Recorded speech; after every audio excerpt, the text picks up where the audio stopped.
1 Samuel, chapitre 13.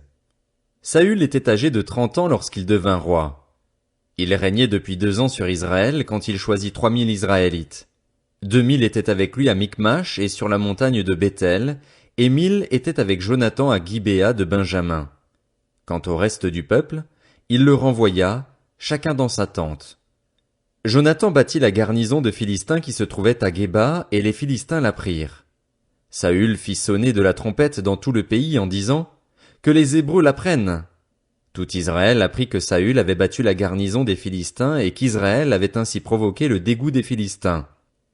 Le peuple fut convoqué vers Saül à Gilgal. Les Philistins se rassemblèrent pour combattre Israël.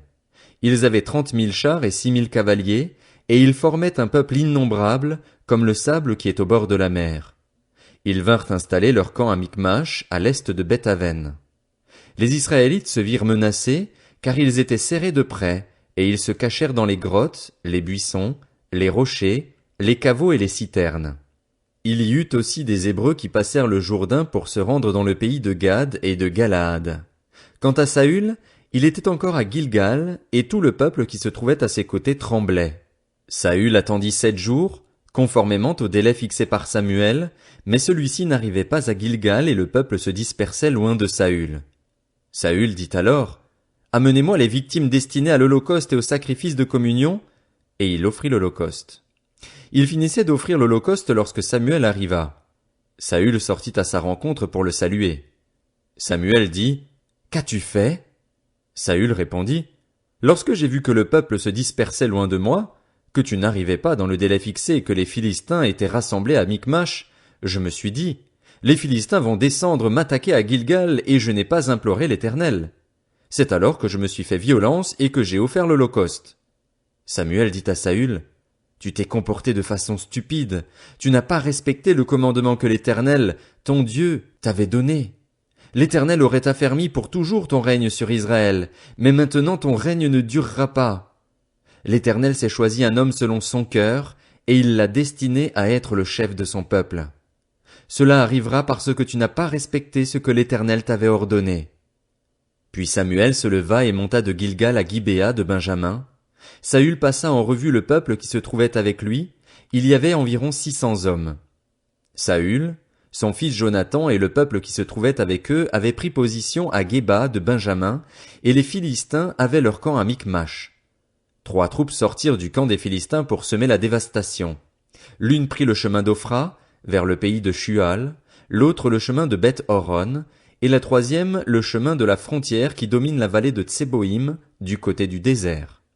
On ne trouvait aucun forgeron dans tout le pays d'Israël, car les Philistins s'étaient dit, « Empêchons les Hébreux de fabriquer des épées ou des lances. » Chaque Israélite descendait donc chez les Philistins pour aiguiser son soc de charrue, sa pioche, sa hache ou sa bêche. Cela coûtait 2/3 d'une pièce d'argent pour aiguiser des bêches, des pioches, des fourches et des haches ou remettre en état des aiguillons. Ainsi, le jour du combat, le peuple qui était avec Saül et Jonathan ne disposait d'aucune épée ni lance. Saül et son fils Jonathan, en revanche, en possédaient. Un poste avancé des Philistins vint s'établir au défilé de Michmash. 1 Samuel, chapitre 14. Un jour, Jonathan, fils de Saül, dit au jeune homme qui portait ses armes, « Viens, poussons jusqu'au poste des Philistins qui se trouve là, de l'autre côté. » Il n'en dit rien à son père. Saül se tenait à la limite de Gibéa sous le grenadier de Migron, et la troupe qui était avec lui comptait environ 600 hommes. C'était Akija, fils d'Akitub, lui-même frère d'Ikabod, le fils de Phiné et le petit-fils d'Éli, prêtre de l'Éternel à Silo, qui portaient l'éphod. Le peuple ne savait pas que Jonathan était parti. Dans le passage par lequel Jonathan cherchait à arriver au poste des Philistins, il y avait une dent de rocher de chaque côté. L'une s'appelait Botsets et l'autre Séné. L'une de ces dents se trouvait au nord, en face de Michmash, et l'autre au sud, en face de Géba. Jonathan dit au jeune homme qui portait ses armes, « Viens, poussons jusqu'au poste de ces incirconcis. Peut-être l'Éternel agira-t-il pour nous. » En effet, rien ne peut empêcher l'Éternel de sauver, que ce soit au moyen d'un petit ou d'un grand nombre. Celui qui portait ses armes lui répondit, « Fais tout ce que tu as dans le cœur, suis ta pensée. Me voici avec toi, prêt à te suivre. » Eh bien, dit Jonathan, allons vers ces hommes et montrons-nous à eux. S'ils nous disent, arrêtez-vous jusqu'à ce que nous arrivions vers vous, nous resterons à notre place et nous ne monterons pas vers eux. Mais s'ils disent, montez vers nous, nous monterons, car l'Éternel les livre entre nos mains, c'est ce qui nous servira de signe. Ils se montrèrent tous les deux au poste des Philistins, et les Philistins dirent, voilà que les Hébreux sortent des trous où ils se sont cachés. Les hommes du poste s'adressèrent ainsi à Jonathan et à son porteur d'armes, montez vers nous et nous vous ferons savoir quelque chose. Jonathan dit à son porteur d'armes, monte après moi, car l'Éternel les livre entre les mains d'Israël. Jonathan monta en s'aidant des mains et des pieds, et son porteur d'armes le suivit. Les Philistins tombaient devant Jonathan et son porteur d'armes donnait la mort derrière lui. Dans ce premier combat, Jonathan et son porteur d'armes tuèrent une vingtaine d'hommes sur un espace limité. La terreur gagna le camp, la région et tout le peuple. Le poste et ceux qui semaient la dévastation furent eux aussi terrifiés. La terre se mit de plus à trembler. Cela devint une terreur divine. Les sentinelles de Saül qui se trouvaient à Gibéa de Benjamin virent que c'était la débandade générale parmi la foule des Philistins. Alors Saül dit au peuple qui était avec lui, faites donc l'appel et voyez qui nous a quittés. Ils firent l'appel et l'on vit qu'il manquait Jonathan et son porteur d'armes. Saül dit à Akija, fais approcher l'arche de Dieu. En effet, ce jour-là, l'arche de Dieu était avec les Israélites. Pendant que Saül parlait aux prêtres, l'agitation allait toujours en augmentant dans le camp des Philistins. Saül dit au prêtre, retire ta main. Puis Saül et tout le peuple qui était avec lui se rassemblèrent et s'avancèrent jusqu'au lieu du combat. Alors les Philistins tournèrent l'épée les uns contre les autres dans un très grand trouble. Il y avait des Hébreux parmi les Philistins, comme c'était le cas depuis longtemps. Ils étaient montés avec eux dans le camp où ils se trouvaient dispersés. Ils se joignirent aux Israélites qui étaient avec Saül et Jonathan. Tous les hommes d'Israël qui s'étaient cachés dans la région montagneuse d'Éphraïm apprirent que les Philistins prenaient la fuite et se mirent aussi à les poursuivre dans la bataille. L'Éternel délivra Israël ce jour-là, et le combat se prolongea plus loin encore que Beth-Aven. La journée fut fatigante pour les Israélites. Saül avait lié le peuple par serment en disant, « Maudit soit l'homme qui prendra de la nourriture avant le soir, avant que je me sois vengé de mes ennemis. » Et personne n'avait pris de nourriture. Tout le peuple était arrivé dans une forêt où il y avait du miel à la surface du sol. Lorsque le peuple entra dans la forêt, il vit le miel qui coulait, mais personne ne porta la main à la bouche, car le peuple respectait le serment. Quant à Jonathan, il ignorait le serment que son père avait fait faire au peuple. Il avança le bout du bâton qu'il avait à la main, le plongea dans un rayon de miel et ramena la main à la bouche, et sa vue devint claire. Alors quelqu'un du peuple lui adressa la parole et dit, « Ton père a fait jurer le peuple en disant, « Maudit soit l'homme qui prendra de la nourriture aujourd'hui. » Et le peuple est épuisé. Jonathan dit, « Mon père fait du tort au peuple.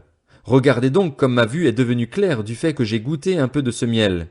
Si aujourd'hui le peuple avait mangé du butin qu'il a trouvé chez ses ennemis, la défaite des Philistins n'aurait-elle pas été plus grande? » Ce jour-là, ils portèrent des coups aux Philistins depuis Micmash jusqu'à Ajalon. Le peuple était très fatigué, et il se jeta sur le butin. Il prit des brebis, des bœufs et des veaux, les égorgea à même le sol et en mangea avec le sang. On le rapporta à Saül en disant, « Le peuple pêche contre l'Éternel en mangeant de la viande avec le sang. » Saül dit, « Vous commettez un acte d'infidélité. Roulez immédiatement une grande pierre vers moi. » Puis il ajouta, « Dispersez-vous parmi le peuple et ordonnez à chacun de m'amener son bœuf ou sa brebis et de l'égorger ici. Ensuite vous pourrez manger, et vous ne pécherez pas contre l'Éternel en mangeant la viande avec le sang. » Pendant la nuit, chaque membre de la troupe amena son bœuf afin de l'égorger sur la pierre. Saül construisit un autel pour l'Éternel. Ce fut le premier autel qu'il construisit en l'honneur de l'Éternel. Saül dit, « Descendons cette nuit à la poursuite des Philistins. Pillons-les jusqu'au matin, sans laisser de survivants. » Les Israélites répondirent, « Fais tout ce qui te semblera bon. » Alors le prêtre dit, « Approchons-nous ici de Dieu. » Saül consulta Dieu. « Dois-je descendre à la poursuite des Philistins? Les livreras-tu entre les mains d'Israël? » Mais l'Éternel ne lui donna aucune réponse ce jour-là. Saül dit, « Approchez-vous ici, vous tous, les chefs du peuple. Faites des recherches et voyez quel péché a été commis aujourd'hui. En effet, l'Éternel, le libérateur d'Israël, est vivant, même si mon fils Jonathan en est l'auteur, il mourra. Dans tout le peuple, personne ne lui répondit. Saül dit à tout Israël, mettez-vous d'un côté, et mon fils Jonathan et moi, nous serons de l'autre. Le peuple dit à Saül, fais ce qui te semblera bon.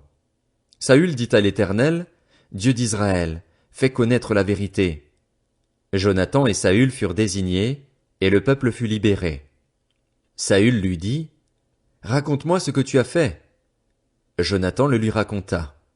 Il dit, j'ai goûté un peu de miel avec le bout du bâton que j'avais à la main. Me voici, prêt à mourir. Saül dit, que Dieu me traite avec la plus grande sévérité si tu ne meurs pas, Jonathan. Le peuple dit à Saül, quoi? Jonathan mourrait, lui qui a accompli cette grande délivrance en Israël? Certainement pas. L'Éternel est vivant. Pas un cheveu de sa tête ne tombera à terre, car c'est avec Dieu qu'il a agi aujourd'hui. Ainsi, le peuple sauva Jonathan et il ne mourut pas. Saül cessa de poursuivre les Philistins et ceux-ci partirent chez eux. Après avoir pris possession de la royauté sur Israël, Saül fit de tous côtés la guerre à tous ses ennemis, aux Moabites, aux Ammonites, aux Édomites, aux rois de Tsoba et aux Philistins. Et partout où il se tournait, il était vainqueur. Il montra sa force, battit Amalek et délivra Israël de l'oppression de ceux qui le pillaient. Les fils de Saül étaient Jonathan, Jishvi et Malkishua. L'aîné de ces deux filles s'appelait Mérab, et la plus jeune Michal. La femme de Saül s'appelait Akinoam. Elle était la fille d'Akimaatz. Le chef de son armée avait pour nom Abner. Il était le fils de Ner, l'oncle de Saül.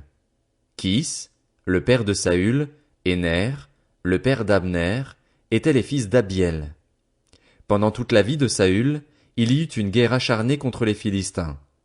Dès que Saül apercevait un homme fort et vaillant, il le prenait à son service. 1 Samuel, chapitre 15. Samuel dit à Saül, c'est moi que l'Éternel a envoyé pour te consacrer par onction comme roi sur son peuple, sur Israël. Écoute donc les paroles prononcées par l'Éternel. Voici ce que dit l'Éternel, le Maître de l'univers. Je me souviens de ce que les Amalécites ont fait à Israël lorsqu'ils lui ont barré le chemin à sa sortie d'Égypte. Va maintenant frapper les Amalécites. Vouer à la destruction tout ce qui leur appartient.